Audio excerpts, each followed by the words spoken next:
अस्सलाम वालेकुम, my name is Taimur Khalid and you are watching Taimur Khalid YouTube channel.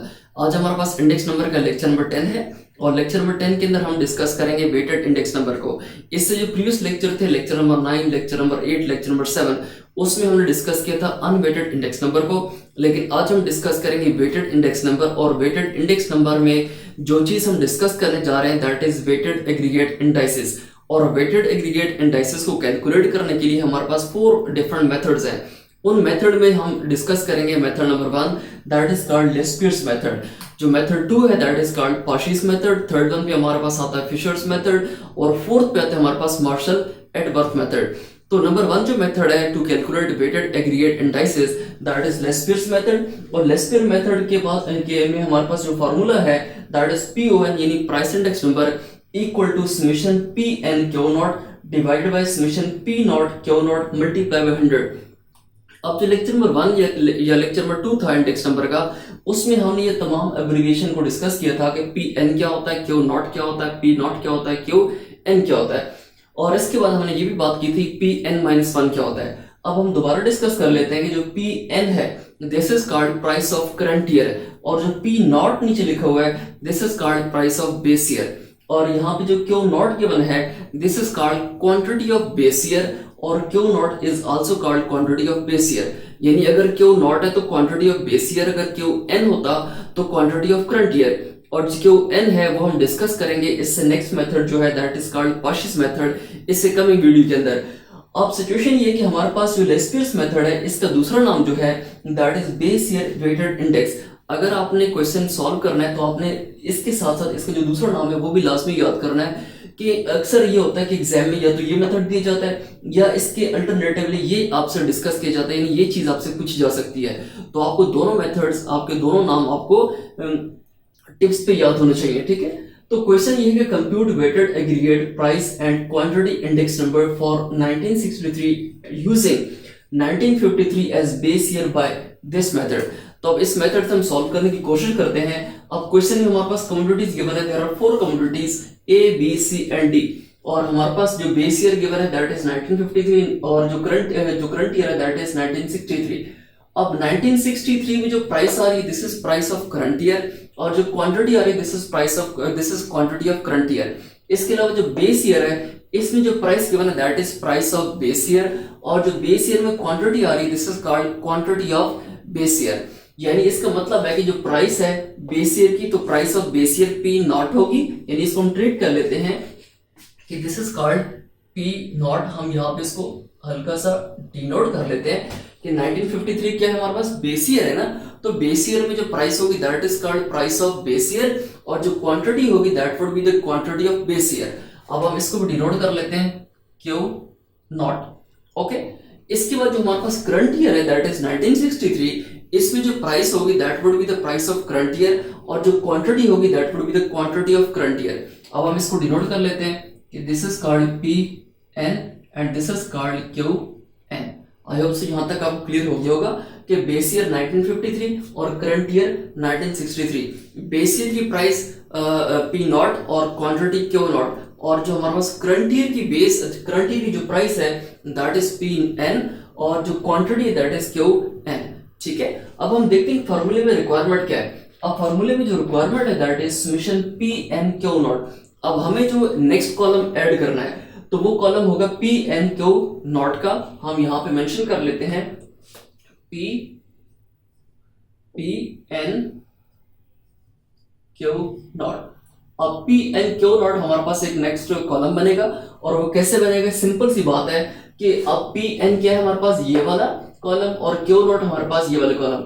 इन दोनों की कॉलम की वैल्यू को आपस में हम मल्टीप्लाई करेंगे तो हमारे पास PN Q नॉट आ जाएगा। सेकंड जो कॉलम हमें फर्दर ऐड करना है that is P naught Q not.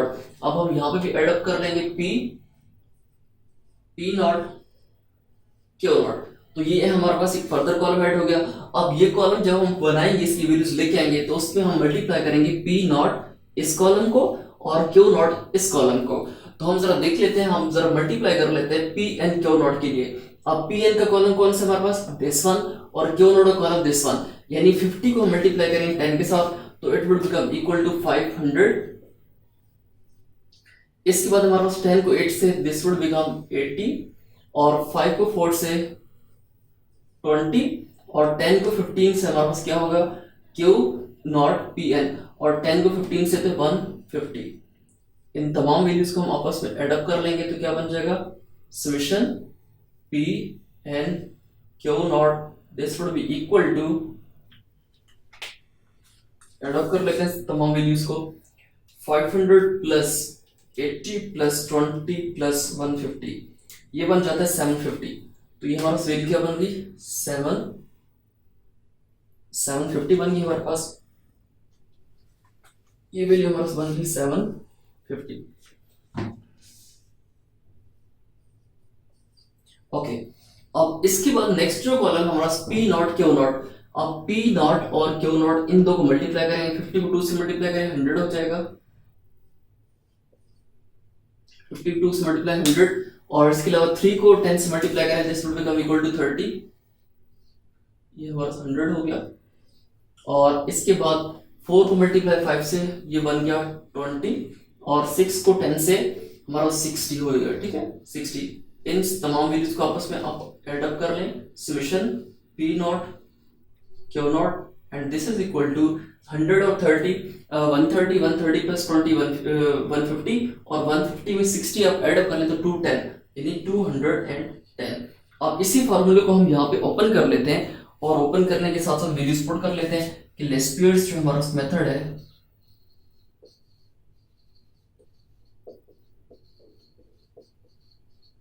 Laspeyres को मेथड भी लिख सकते हैं या लेस्पियर्स को इंडेक्स भी लिख सकते हैं, ठीक है एक ही बात है।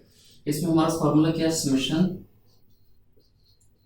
P and Q not summation P naught Q not multiply by 100। P and Q and not और P नॉट Q नॉट हमने कर लिया। अब इन्हीं वैल्यूज को उठा के हम यहाँ इन वैल्यूज को 750 इसका आंसर है, इसको उठा के हम यहाँ पुट कर देंगे इक्वल ये नेक्स्ट लाइन मतलब, और 750 को डिवाइड कर दें P नॉट Q नॉट से, P naught Q not column ये है तो दिस इज इक्वल टू 210, तो 210 हो जाएगा, मल्टीप्लाई कर दें 100 के साथ।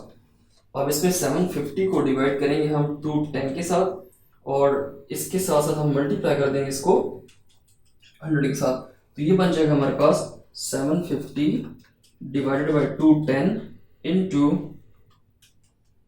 into 100, this would become equal to 357 357.14 1428। तो ये हमारे पास रिक्वायर्ड आंसर है, यानी ये आंसर किस चीज का लेस्टर मेथड से हमने कैलकुलेट किया, वेटेड क्या कैलकुलेट किया हमारे पास इंडेक्स नंबर हमने कैलकुलेट किया कौन सा वेटेड एग्रीगेट इंडाइसेस, ठीक है। और ये हमारा क्या आंसर है 357.1428। आई होप से यहाँ तक क्लियर हो गया होगा। इससे जो नेक्स्ट हमारा लेक्चर होगा लेक्चर नंबर 11 उसमें हम डिस्कस करेंगे पार्शियस मेथड को, और पार्शियस मेथड में आपको फार्मूला बताऊंगा, फार्मूले को कैसे आपने यहाँ पे यूटिलाइज करना है वो बताऊंगा और आपको आंसर कैलकुलेट करके दूंगा। फिर एक क्वेश्चन होगा जिसमें हमने पार्शियस के बाद हमने फिशर के बाद मार्शल एडवर्ब को, फिर एक क्वेश्चन हम लेंगे जिसमें हम तमाम मेथड्स को इकट्ठे कैलकुलेट करेंगे, और आपने अगर देखना है कि आपका आंसर ठीक है या गलत है तो उसकी पहचान आपको इस तरह होगी कि जो आपके आंसर है यानी फिशर का, मार्शल एडवर्ब का, लेस्पियर का, पार्शियस का, उन तमाम के जो आपके आंसर हैं वो तकरीबन सेम होंगे, ठीक है। आई होप सो यहाँ तक क्लियर हो गया होगा। अगर फिर भी कोई कंफ्यूजन हो तो लाजमी कमेंट सेक्शन में पूछेगा। Thank you so much for watching. अल्लाह हाफिज, टेक केयर।